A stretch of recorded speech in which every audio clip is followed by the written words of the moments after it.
Selamat pagi sahabat semua. Dari Krui, pesisir barat Lampung. Semalam kami tiba di Sartika Hotel and Resort ini saat gelap sudah sempurna.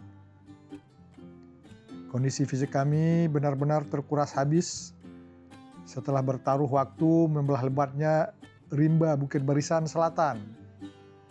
Namun pagi ini rasa lelah itu menguap tanpa sisa. Begitu kami melihat Samudra Hindia langsung menyapa tepat di depan mata. Sedikit lulusan bagi teman-teman atau sahabat jejak Admiral. Sartika Hotel and Resort ini menawarkan kenyamanan yang sangat pas untuk tempat singgah road trip. Kamarnya bersih, kasurnya nyaman untuk memulihkan energi. Dan nilai utamanya adalah akses langsung ke bibir pantai. Mendengar deru ombak khas pesisir barat di pagi hari ini menjadi sebuah kemarahan tersendiri di jalur lintas Sumatera ini.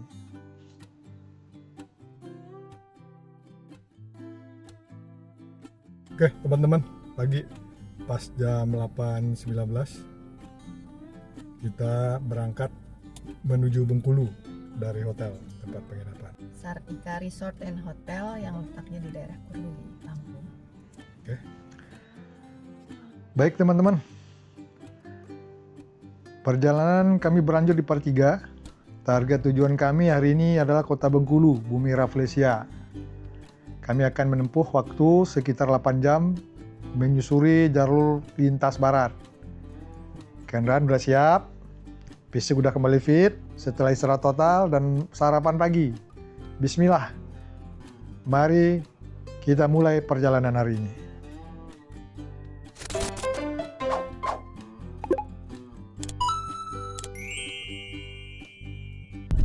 Udah apa ya? Lelah juga. Lelah dan stres di jalan.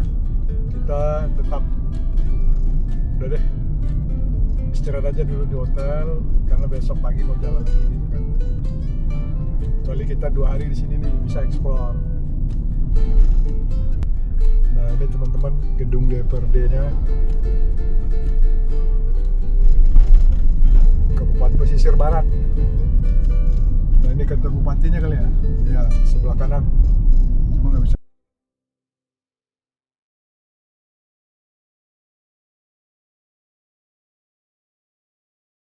Oh ya guys, yang bikin kita kemarin stres dan sangat lelah ya, karena kita masuk ke hutan Taman Nasional Bukit Barisan itu dalam keadaan hujan deras ya, hujan deras, terus jadi gelap sekitarnya.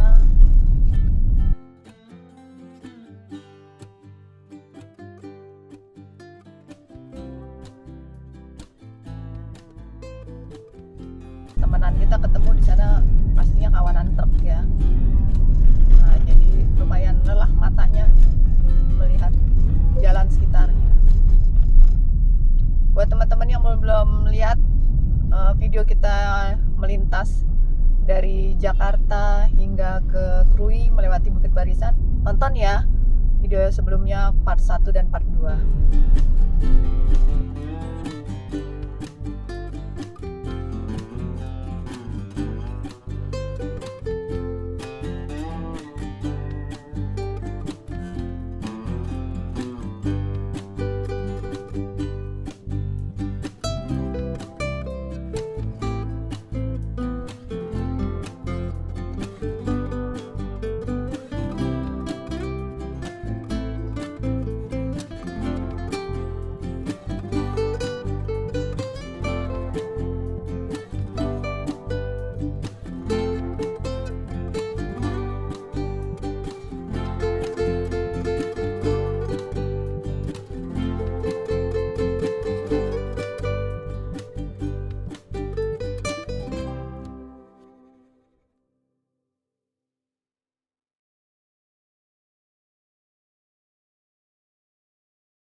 Meninggalkan wilayah pusat Kabupaten Pesisir Barat, roda kendaraan kini mulai menyisir garis pantai terbuka. Secara geografis, kawasan pesisir Krui ini memiliki keunikan yang diakui dunia. Posisinya yang berhadapan langsung dengan perairan terbuka Samudra Hindia tanpa penghalang, membentuk dataran kontinental shelf yang curam. Hal ini menghasilkan tipe gelombang laut yang disebut reef break, ombak yang pecah di atas dasar terumbu karang, menciptakan gulungan yang panjang dan konsisten. Itulah mengapa pesisir yang sedang kita lalui ini bukan sekedar jalan lintas biasa, melainkan kiblat bagi para peselancar internasional. Jalannya landai, udaranya segar, penuh embus angin laut, seolah mempersiapkan kita sebelum menemui tantangan yang sebenarnya di perbatasan provinsi nanti.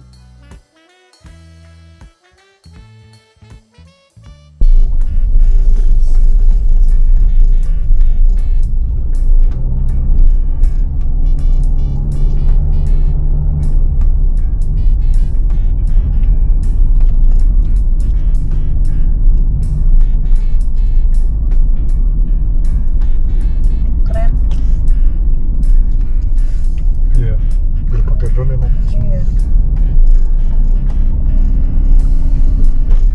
Ya kelapa muda lagi. Iya.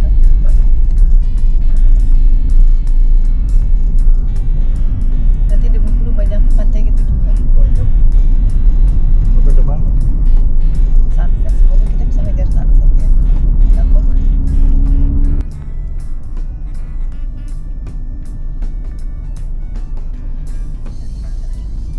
ya.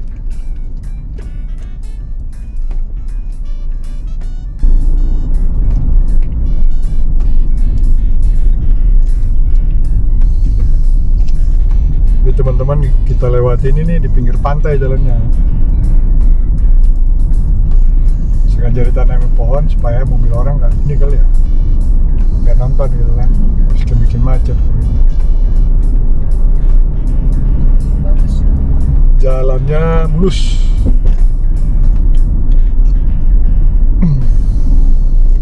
Nggak baru diaspal kemarin.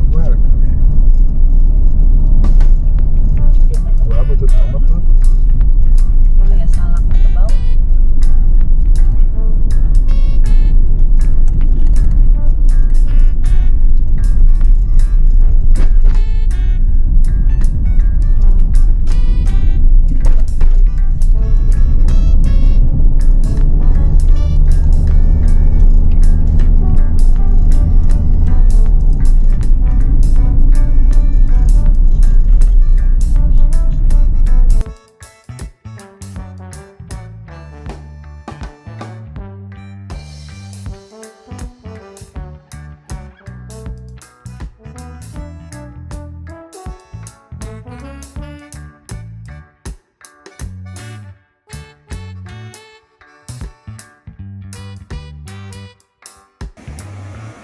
Ini merupakan pantai yang jalur jalannya kita lewatin.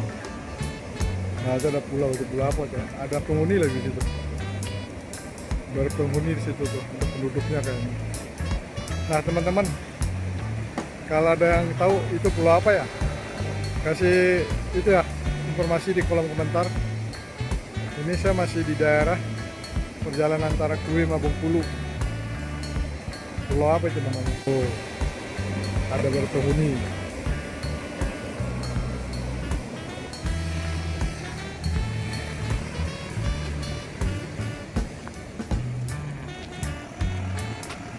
Dia ada teman-teman, ada tempat rumah makan Minang Raya Udamus.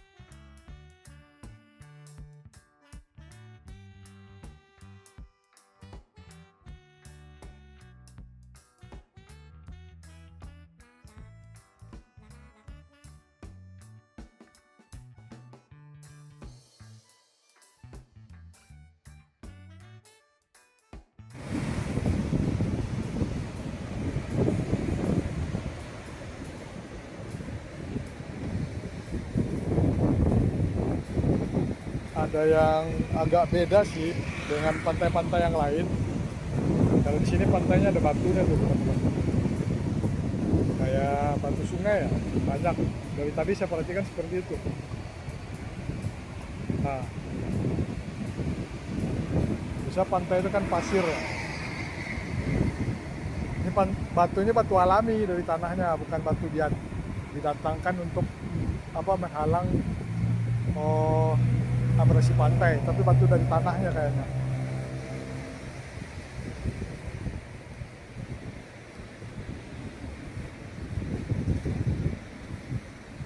Nah, di sana perbukitan. Nah, lepas dari tenangnya pesisir Krui, kontur jalanan kembali memaksa mesin bekerja lebih keras. Vegetasi hutan hujan yang lebat di kanan dan kiri menandakan kita mulai mendekati gerbang perbatasan antara Lampung dan Bengkulu. Kita sedang menuju kawasan legendaris Tebing Manula. Bagi para pengemudi lawas dan sopir truk ekspedisi, nama tempat ini dahulu adalah sinonim dari ketakutan. Jalur tebing lama sangat sempit, menanjak curam di atas tanah yang labil, dan langsung dikepung oleh jurang menganga sedalam puluhan meter. Jika hujan turun, ancaman longsor akut siap menghentikan urat nadi perjalanan atau bahkan bertaruh nyawa.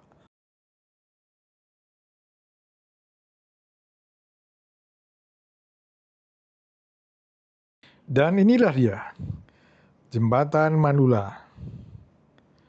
Sebuah mahakarya teknik yang berdiri kokoh memotong jalur maut masa lalu. Namun di balik beton-beton raksasa ini tersimpan sejarah dan spiritualitas lokal yang kuat. Nama Manula sendiri diambil dari keberadaan makam keramat seorang ulama besar penyembah agama Islam di atas tebing ini, yaitu Syekh Aminullah. Lidah masyarakat lokal yang terbiasa mempersingkat kata, perlahan menggeser pelapan nama Syekh Aminullah menjadi Manula. Jembatan sepanjang lebih dari 200 meter yang megah ini dibangun untuk membebaskan para pelintas dari cengkeraman jalur ekstrem tebing lama. Sebuah infrastruktur yang berhasil mengubah rasa takut menjadi rasa takjub. Luar biasa teman-teman. Berdiri langsung di atas jembatan Manula ini membuat kita merasa sangat kecil di tengah alam Sumatera yang luas. Untung sekarang sudah ada jembatan yang megah ini. Jadi perjalanan lintas barat dari Lampung menuju Bengkulu udah jauh lebih aman dan nyaman.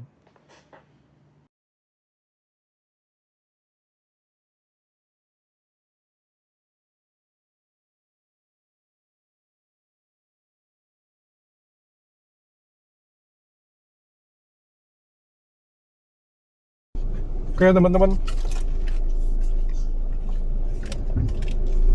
kita lanjut ke Bengkulu. Ini adalah perbatasan Bengkulu sama Lampung.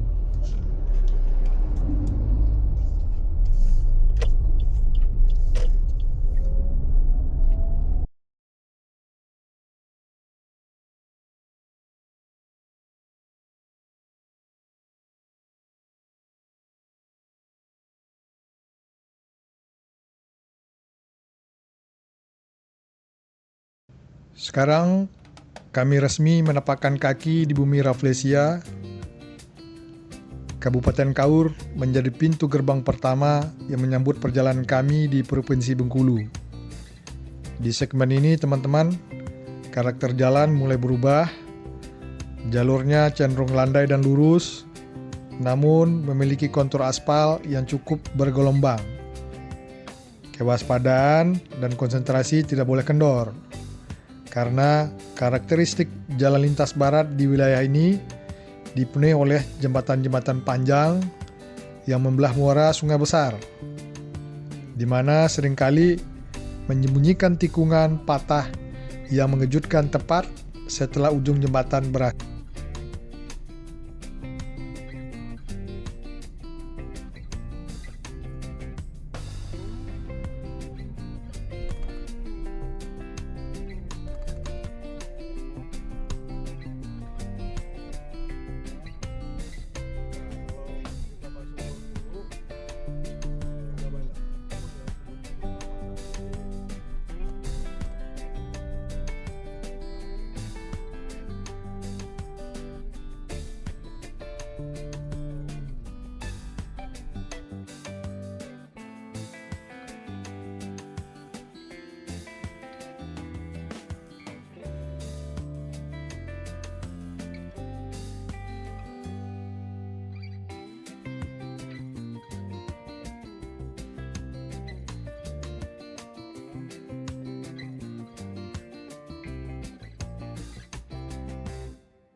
Perjalanan sore ini membawa kami masuk ke dalam Kendingan Sejati jalur lintas barat.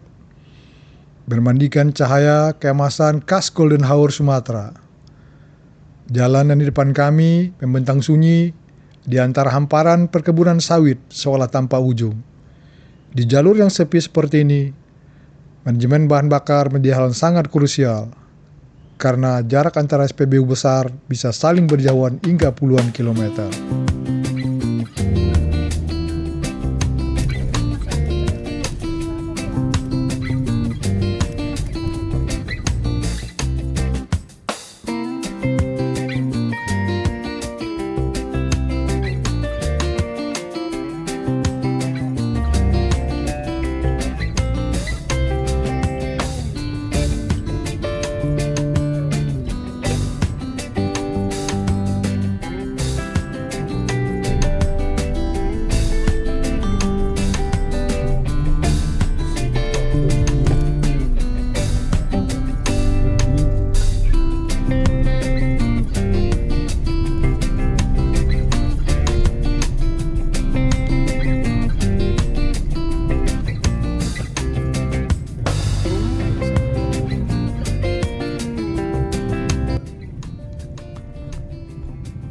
Sekarang kami sudah memasuki wilayah Mana, ibu kota Kabupaten Bengkulu Selatan, sebuah kota pesisir yang tenang, namun menyimpan jejak sejarah peradaban di bumi Rafflesia.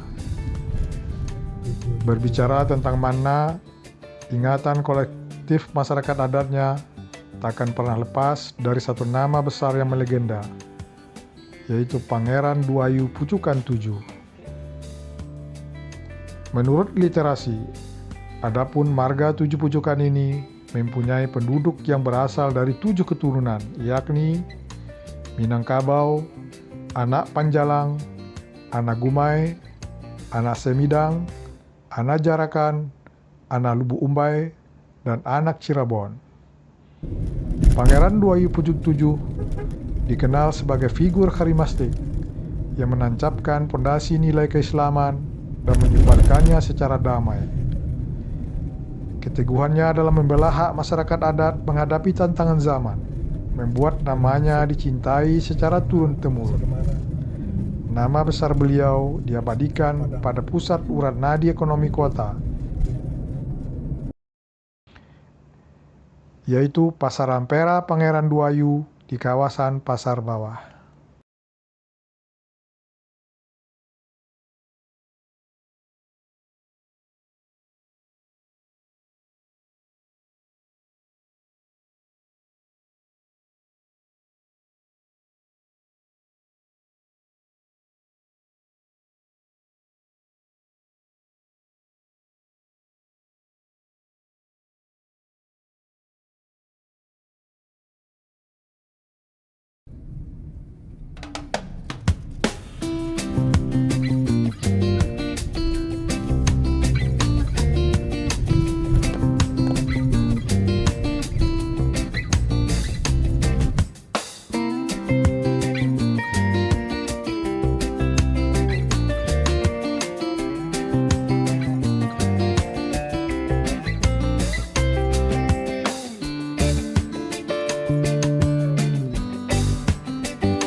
Sleepy Indah. Ada masjid Al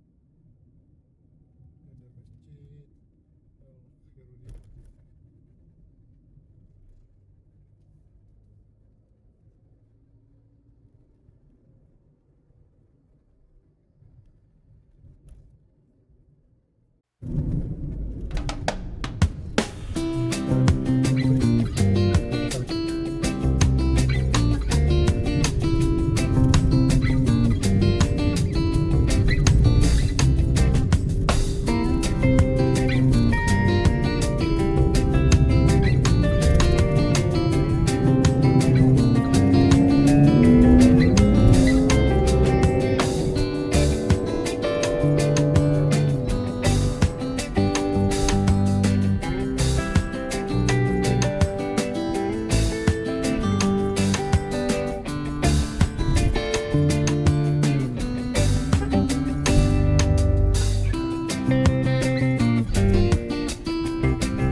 Kabupaten Seluma.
kita masuk Bengkulu.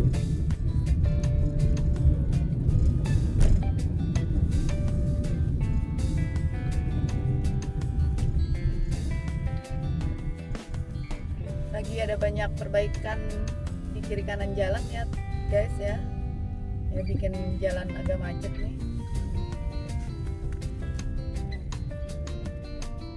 Sekarang tujuan kita yang utama mengarah ke hotel. Kita mau mandi dulu, sholat. Alhamdulillah, sahabat Jejak Admiral. Perjalanan panjang dari pagi hari tadi meninggalkan pesisir Krui, menantang ekstrimnya tebing Manula, melewati tenangnya kota Mana, hingga akhirnya malam ini kami mendarat dengan selamat di kota Bengkulu. Ratusan kilometer garis pantai barat Sumatera telah berhasil kita lalui hari ini dengan penuh cerita, sejarah, dan kekaguman akan ciptaan Yang Maha Kuasa.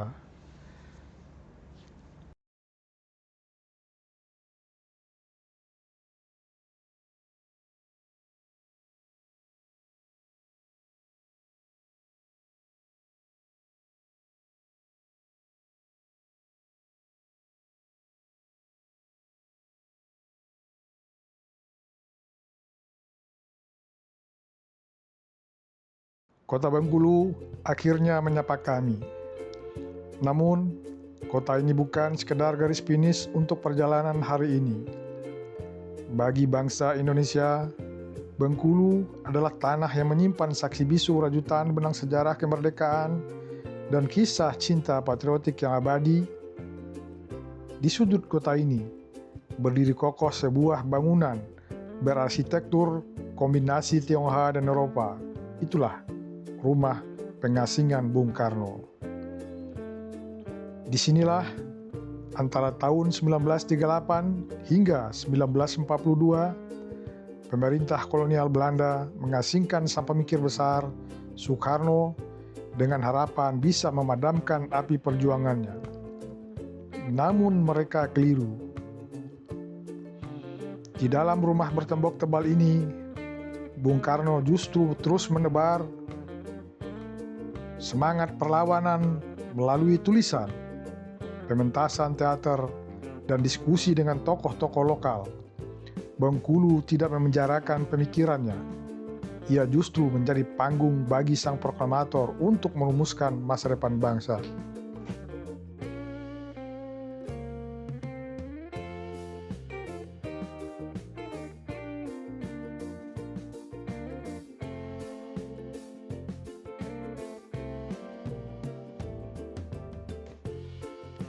Tak jauh dari rumah pengasingan tersebut, terdapat sebuah rumah panggung kayu khas masyarakat Semendo. Rumah Ibu Fatmawati. Di tanah Bengkulu inilah takdir mempertemukan Bung Karno dengan Fatmawati, putri dari tokoh Muhammadiyah setempat, Bapak Hasanuddin.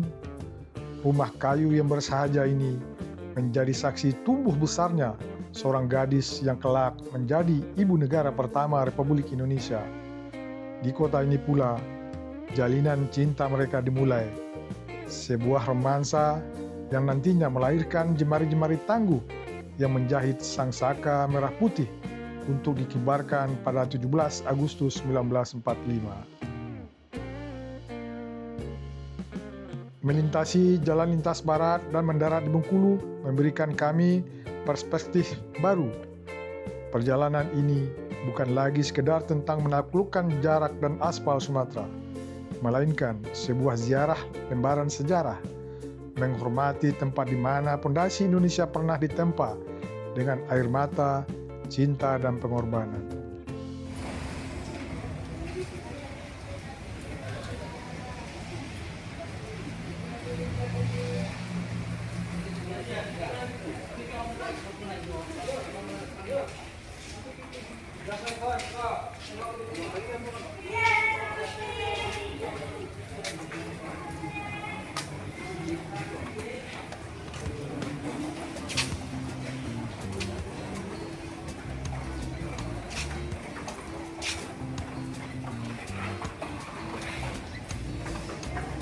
Terima kasih banyak untuk seluruh sahabat Jejak Admiral yang sudah setia menemani perjalanan kami dari part 1, part 2 hingga part 3. Nah, dukungan sahabat semua adalah energi bagi kami untuk terus melangkah. Jangan lupa like, komen, dan subscribe channel Jejak Admiral. Serta bagikan video ini ke teman-teman kalian yang juga hobi bertualang. Ikan bakar. Ini bumbunya. Tetap jaga kesehatan, tetap hormati jalanan, dan sampai jumpa di perjalanan selanjutnya. Salam Jejak Admiral. Ikan bakar apa namanya nih? Santan pedas. Keren.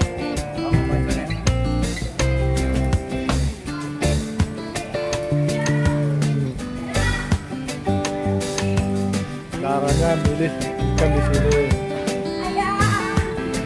Nah, sebelum proses pilih dulu ikan di sini. Ini ada udang, ada ikan. Diambil di sini, ditimbang di sana.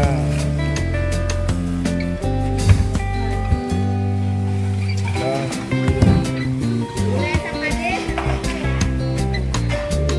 dibakar. Oleh Bang siapa, Bang? Yang Abang siapa? Bang Romi. Oh, Bang Romi, nah bakar nih. Pakai bumbu santan pedas.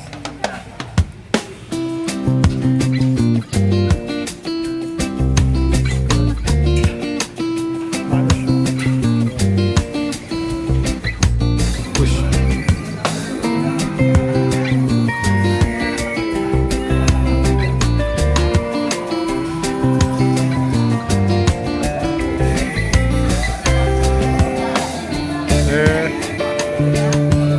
Gulai kepala ikan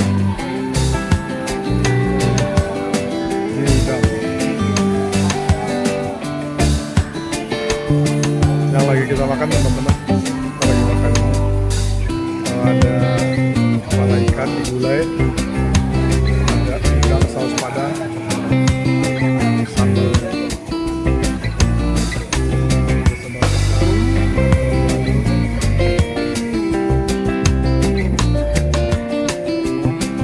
Bakarnya di dalam.